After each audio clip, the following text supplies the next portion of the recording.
रुपए दे दो। बाबूजी 1 रुपए दे दो, 2 दिन से कुछ नहीं खाया है, 1 रुपया दे दो ना बाबूजी। वो लड़की दोपहर तक ऐसे ही लोगों से पैसे मांगती रही, फिर दोपहर को अचानक गायब हो गई। उसके बाद अगले दिन फिर सुबह सुबह बस स्टॉप पर आ गई और पिछले दिन की ही तरह लोगों से भीख मांगने लगी। ऐसा उस बस स्टॉप पर अक्सर होने लगा। एक दिन अशोक कुमार नाम के एक रिटायर्ड स्कूल मास्टर उस बस स्टॉप पर आए। वो लड़की उस दिन भी उसी तरह भीख मांग रही थी। उस दिन उसे कोई भीख नहीं दे रहा था। चल चल चली जा यहाँ से। मैंने क्या तेरा ठेका ले रखा है कि रोज रोज चली आती है भीख मांगने, भिखमंगी कहीं की। उस आदमी ने देखा कि और लोगों ने भी उस लड़की को धुतकार कर भगा दिया। अशोक जी ये सब देख रहे थे। न जाने क्यों उनके मन में इस लड़की के प्रति दया उमड़ रही थी। उस दिन उस लड़की के पास काफी कम पैसे जमा हुए थे। अभी वो पैसे लेकर वहाँ से जाने के लिए निकली ही थी कि अचानक वहाँ पड़े पत्थर से उसे ठोकर लगी और जो भी थोड़े बहुत पैसे उस दिन उसके पास जमा हुए थे वो भी उसके हाथों से छिटक कर नाली में जा गिरे। उस लड़की ने पहले तो अपने पैसों को बहुत खोजा, मगर जब वो नहीं मिले तो आंखों में आंसू लिए वहाँ से जाने लगी। ये देखकर अशोक जी से रहा नहीं गया।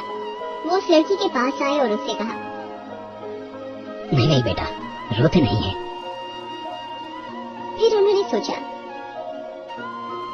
इसे कुछ पैसे दे देता हूँ, लेकिन कहीं अगर ये किसी भीख मांगने वाली गिरोह से हुई तो जो बच्चों से जबरदस्ती भीख मंगवाते हैं, या ये भी हो सकता है कि इन पैसों से ये नशा करे।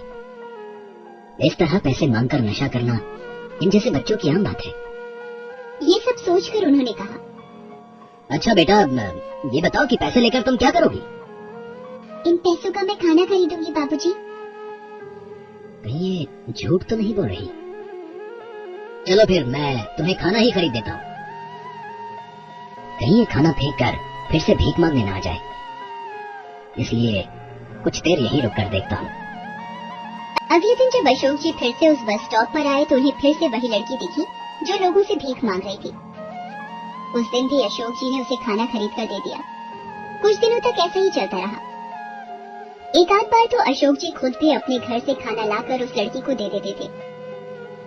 एक दिन जब अशोक जी ने उस लड़की को खाना दिया तब उनके मन में एक बात आई, आखिर ये लड़की है कौन, और क्या ये सिर्फ रोज खाने के लिए ही भीख मांगती है? और अगर ये खाने के लिए ही भीख मांगती है तो फिर ये खाना खाती क्यों नहीं, लेकर कहाँ जाती है? ये सोचकर अशोक जी चुपके से उस लड़की का पीछा करने लगे।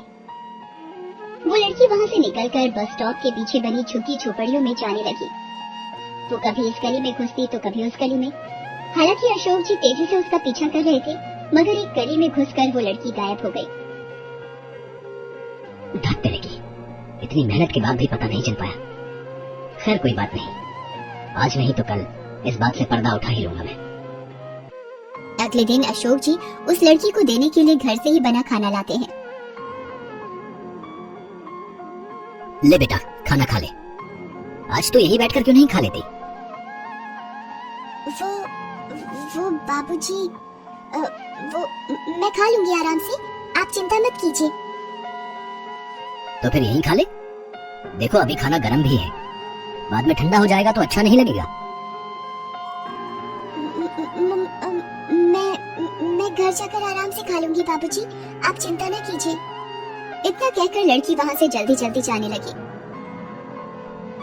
आज तो मैं भी पता लगा कर ही रहूंगा कि ये लड़की आखिर इस खाने का करते क्या है। इतना सोचकर अशोक जी भी तेजी से उस लड़की का पीछा करने लगते हैं। वो लड़की फिर से झुकी बस्तियों की तरफ मुड़ती है और उन्हीं घुमावदार गलियों से गुजर कर जाने लगती है। आज अशोक जी ने भी ठान लिया था कि वो भी पता लगाकर ही रहेंगे कि ये लड़की आखिर जाती कहाँ है। अशोक जी भी उसका पीछा करते हुए उस झोपड़ी तक पहुँच जाते हैं और वहाँ की टूटी खिड़की से झोपड़ी के अंदर झांक कर देखने लगते हैं। झोपड़ी के अंदर सामान के नाम पर 2-4 बर्तन, कुछ गंदे कपड़े और 2 स्कूल के बैग पड़े हुए थे। अंदर एक टूटी हुई चारपाई पर एक औरत लेटी हुई थी। शक्ल से वो काफी बीमार लग रही थी। उसके पैरों के पास जमीन पर 7-8 साल का एक लड़का बैठा हुआ था। लड़की जब खाना लेकर अंदर घुसी तब उस लड़के ने कहा, माँ दीदी खाना लेकर आ गई। चारपाई पर पड़ी उनकी माँ भी किसी तरह उठकर बैठ गई और बोली, कैसी किस्मत है मेरी, तेरे बापू का सपना था, अपने दोनों बच्चों को खूब पढ़ाएंगे। मगर उनके जाने के बाद पढ़ाना तो दूर, मैं अपने बच्चों को 2 वक्त का खाना भी नहीं दे पाती। 2 रोटी के लिए मेरी बच्ची को ना जाने कहां कहां भटकना पड़ता है और ना जाने कितने लोगों के सामने हाथ फैलाना पड़ता है। ऐसी जिंदगी से तो मर जाना भला है। रो मत माँ, बस तू ठीक हो जा। भगवान ने चाहा तो मैं और बबलू एक दिन फिर से स्कूल जाना शुरू कर देंगे। तू खाना खा और फिर अपनी दवाइयाँ खा, नहीं तो तेरी तबीयत और बिगड़ जाएगी।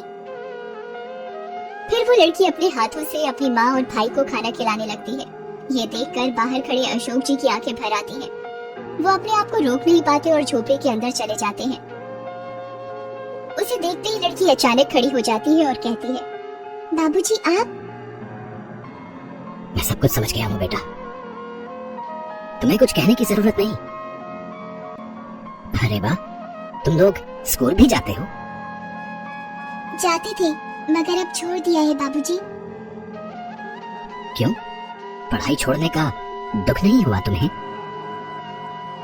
दुख तो बहुत हुआ था बाबूजी, मगर जब से माँ बीमार पड़ी घर में एक पैसा भी नहीं बचा था। घर में जितनी भी जमा पूंजी थी सब माँ की दवाइयों में खर्च हो गए। 2 दिन हमारे पेट में अन्न का एक दाना भी नहीं गया था। खाली पेट माँ की दवाइयाँ भी असर नहीं कर रही थी। तब मजबूर होकर मुझे काम की तलाश में स्कूल छोड़ना पड़ा, मगर मेरी उम्र देखकर कोई मुझे काम देने को भी तैयार नहीं हुआ। तब मजबूरी में मुझे ये रास्ता अपनाना पड़ा, भीख मांगने का। ये पेट की आग जो न करवाए बाबूजी। मैं आज ही तुम्हारी माँ का दाखिला अस्पताल में करवा देता हूँ। देखना, कुछ ही दिनों में वो ठीक हो जाएंगी और फिर तुम और तुम्हारा भाई कल से स्कूल जाएंगे।